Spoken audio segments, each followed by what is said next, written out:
दोस्तों अगर आप घर पर 3 किलोवाट का सोलर सिस्टम लगवाने की सोच रहे हैं तो एक सवाल आपके मन में जरूर आता होगा कि आखिर 3 किलोवाट के सोलर सिस्टम के साथ कितने किलोवाट का इन्वर्टर लगाना चाहिए, क्योंकि बाजार में आपको 2.5 किलोवाट, 3 किलोवाट, 3.5 किलोवाट, 4 किलोवाट और उससे भी ज्यादा क्षमता के इन्वर्टर मिल जाते हैं। ऐसे में आम आदमी कंफ्यूज हो जाता है मेरे लिए कौन सा इन्वर्टर सही रहेगा। तो दोस्तों आज के इस वीडियो में मैं बिल्कुल आसान भाषा में समझाऊंगा आपको किन किन बातों का ध्यान रखना चाहिए। तो चलिए शुरू करते हैं वीडियो बिना किसी देरी के। दोस्तों सबसे पहले एक बात समझ लो, अगर आपके सोलर पैनल की कुल क्षमता 3 किलोवाट है तो आमतौर पर 3 किलोवाट का इन्वर्टर ही इस्तेमाल किया जाता है। लेकिन यहाँ पर एक गलती बहुत सारे लोग करते हैं, वो सिर्फ यह देखते हैं कि मेरे पास 3 किलोवाट के पैनल हैं इसलिए 3 किलोवाट का कोई भी इन्वर्टर खरीद लो। पर ऐसा नहीं करना होता है दोस्तों, क्योंकि इन्वर्टर खरीदते समय सिर्फ उसकी किलोवाट क्षमता नहीं देखनी होती, बल्कि यह भी देखना होता है कि वह कितने वॉट के सोलर पैनल को सपोर्ट करता है, उसका मैक्सिमम पीवी वोल्टेज कितना है और मैक्सिमम पीवी करंट कितना है। अब दोस्तों आपको यहां पर एक थोड़ी सी कंफ्यूजन हो रही होगी कि ये पीवी वोल्टेज किसको कहते हैं। तो चलिए पीवी वोल्टेज को समझ लेते हैं छोटे से पार्ट में, उसके बाद आगे शुरू करते हैं। दोस्तों पीवी वोल्टेज जो होता है वो वोल्टेज होता है जो आपका सोलर पैनल जनरेट करता है और जनरेट करने के बाद में आपके इन्वर्टर तक भेजता है। अब ये पैनल के ऊपर डिपेंड करता है कि आपने कितने सारे पैनल लगवाए हैं, कितने वोल्टेज के पैनल लगवाए हैं। मतलब जितने ज्यादा वॉट के पैनल लगाए होंगे आपने उतने ही ज्यादा वो पीवी वोल्टेज जनरेट करेगा। तो चलिए अब इसे एक छोटे से उदाहरण से समझते हैं। मान लो आपने 550 वॉट के 6 सोलर पैनल लगाए, 550 वॉट के 6 पैनल हुए 3300 वाट, 3300 वाट, यानी आपके पैनल की कुल क्षमता हुई 3.3 किलोवाट। अब आप सोच सकते हो कि मेरे पैनल तो 3.3 किलोवाट के हैं, तो मुझे 3.3 किलोवाट का ही इन्वर्टर लगाना चाहिए। लेकिन जरूरी नहीं है दोस्तों, ये कई मामलों में 3 किलोवाट का इन्वर्टर भी इन पैनलों के साथ इस्तेमाल किया जाता है, अगर उस इन्वर्टर की कंपनी ने उतनी सोलर पीवी कैपेसिटी को सपोर्ट करने की अनुमति दी है। तो यानी कहने का मतलब यह है कि इन्वर्टर कंपनी में अपनी स्पेसिफिकेशन में लिखा है कि हमारा जो पैनल है वो 3.3 किलोवाट से ज्यादा भी पीवी वोल्टेज सपोर्ट कर सकता है, तो आप इसको लगा सकते हैं। अब यहां पर एक सवाल और आता है दोस्तों, अगर 3 किलोवाट का इन्वर्टर लगाया जा सकता है तो फिर 3.6 किलोवाट का इन्वर्टर क्यों नहीं लगाया जा सकता। तो दोस्तों मैं आपको बता दूं 3.6 किलोवाट का इन्वर्टर आप भी लगा सकते हो, लेकिन बहुत सारे लोगों में से कुछ लोग ऐसा करते हैं, लेकिन उसके पीछे उनका एक बहुत बड़ा रीजन होता है। वो रीजन ये होता है कि उन्होंने फ्यूचर की एक प्लानिंग की होती है कि आगे चलकर अगर हमको पैनल बढ़वाने हुए तो पीवी वोल्टेज भी ज्यादा बढ़ेगा, और जब पीवी वोल्टेज बढ़ेगा तो फिर हमको इन्वर्टर भी चेंज कराना पड़ेगा। इसलिए वो फ्यूचर की प्लानिंग देखते हुए अपना डिसीजन लेते हैं कि हमको अपना इन्वर्टर जो है थोड़ा सा ज्यादा पीवी में चाहिए, जो ज्यादा पीवी वोल्टेज सपोर्ट कर सके, क्योंकि हमको आगे सोलर पैनल बढ़वाने हैं। बाकी ऐसा कहीं नहीं है कि आपको बड़ा इन्वर्टर लगाने की जरूरत है। जितना कैपेसिटी का आपका सोलर पैनल है उतना ही कैपेसिटी का आप इन्वर्टर लगवा सकते हैं, बस थोड़ा सा ऊपर रखिए, कम नहीं पड़ना चाहिए। मतलब सोलर पैनल जो पीवी वोल्टेज जनरेट कर रहा है उसको एक्सेप्ट आसानी से कर लें। ऐसा नहीं हो कि आपने सोलर पैनल तो ज्यादा लगा दिए लेकिन आप इन्वर्टर जो लेकर आए हो कम पीवी वोल्टेज का ले आओ, जिससे बहुत बड़ी प्रॉब्लम खड़ी हो सकती है आपको। आपका जो सोलर पैनल है बिजली जनरेट ही नहीं कर पाएगा जितनी उसकी कैपेसिटी है।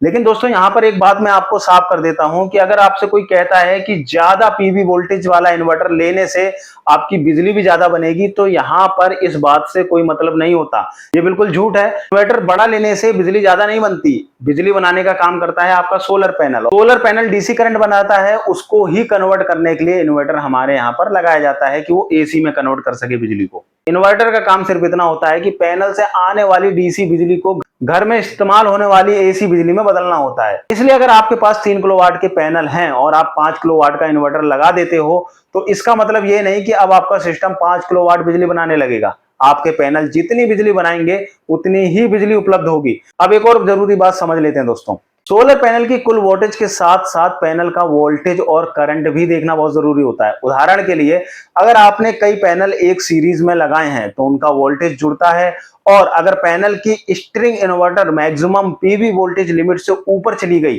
तो परेशानी हो सकती है दोस्तों। इसी तरह मैक्सिमम पीवी करंट भी देखना जरूरी होता है। इसलिए जब भी आप सोलर इन्वर्टर खरीदने जाएं दुकानदार से सिर्फ यह मत पूछना कि भाई 3 किलोवाट का इन्वर्टर कितने का है, उससे यह भी पूछो कि मैक्सिमम पीवी वोल्टेज कितना है, मैक्सिमम पीवी करंट कितना है, और यह कितने वॉट के सोलर पैनल को सपोर्ट करता है। अब बात करते हैं दोस्तों घर की जरूरत की। मान लो आपके घर में दिन के समय पंखे, फ्रिज, टीवी, कूलर और दूसरे उपकरण चलते हैं। आपका लोड करीब 2 से 3 किलोवाट के आसपास रहता है, तो 3 किलोवाट का इन्वर्टर आपके लिए सबसे अच्छा ऑप्शन हो सकता है दोस्तों। लेकिन अगर आपके घर में एक साथ बहुत ज्यादा लोड चलता है, जैसे एसी, मोटर, गीजर या दूसरे भारी उपकरण जिनके वोल्टेज बहुत ज्यादा है, तो सिर्फ सोलर की क्षमता देखकर इन्वर्टर नहीं चुनना चाहिए। आपको अपने घर के लोड के हिसाब से इन्वर्टर देखना पड़ेगा दोस्तों, क्योंकि सोलर की पावर और घर का लोड दोनों अलग अलग चीजें हैं दोस्तों। चलिए एक आसान से एग्जांपल से समझते हैं। मान लो आपके पास 3 किलोवाट के सोलर पैनल हैं, लेकिन आपके घर में एक समय पर 1 किलोवाट ही लोड चल रहा है, तो सोलर से जो पूरी पावर आ रही है, क्षमता आ रही है, उसका इस्तेमाल उसी वक्त नहीं हो पाएगा। और अगर दूसरी तरफ आपके घर में 4 या 5 किलोवाट का लोड एक साथ चल रहा है, तो 3 किलोवाट का सिस्टम उस पूरे लोड को अकेले संभाल पाएगा या नहीं, यह इन्वर्टर और सिस्टम के डिजाइन पर निर्भर करेगा। इसलिए सोलर लगवाते समय सिर्फ पैनल की संख्या मत देखो, पैनल की कुल क्षमता देखो, इन्वर्टर की क्षमता देखो, घर का लोड देखो और इन्वर्टर की पीवी इनपुट स्पेसिफिकेशन जरूर देखो। अब बहुत लोग यह भी पूछते हैं कि 3 किलोवाट के पैनल के साथ 2.5 किलोवाट का इन्वर्टर लगा सकते हैं क्या?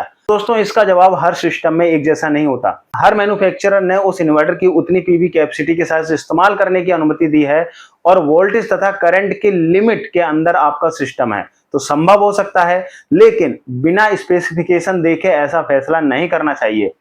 इसी तरह 3 किलोवाट के पैनल के साथ 3.6 किलोवाट का इन्वर्टर लगाया जा सकता है या नहीं, यह भी इन्वर्टर की कंपनी की रेटिंग देखकर तय होगा। यानी यहां सबसे जरूरी चीज है कि पैनल और इन्वर्टर की स्पेसिफिकेशन आपस में मैच होनी चाहिए। दोस्तों, एक और बात जो आपको बहुत ज्यादा ध्यान रखनी चाहिए, भविष्य की जरूरत। अगर आपको लगता है कि अभी आपके पास 3 किलोवाट का पैनल है, लेकिन आगे चलकर आप पैनल बढ़ा सकते हैं, क्योंकि आपके यहाँ पर ऐसा लगता है आपको कि आपके यहाँ पर आगे जाके लोड बढ़ेगा, तो उसी हिसाब से इन्वर्टर का चुनाव कीजिए। क्योंकि आगे आने वाले समय में जब आपके यहाँ पर लोड बढ़े, आप एक्स्ट्रा पैनल लगाएं, तो आपको इन्वर्टर चेंज करने की जरूरत ना पड़े। जो इन्वर्टर आज आप भविष्य को देखते हुए ज्यादा हैवी ले लोगे, ज्यादा पीवी वोल्टेज का ले लोगे, तो आगे आपको इन्वर्टर चेंज करने की जरूरत नहीं पड़ेगी, वहां पर आपका खर्चा बहुत बच जाएगा। और अगर आप ऑन ग्रिड सोलर लगवा रहे हैं, तो ग्रिड की उपलब्धता और नेट मीटरिंग से जुड़ी चीजें भी ध्यान में रखनी चाहिए।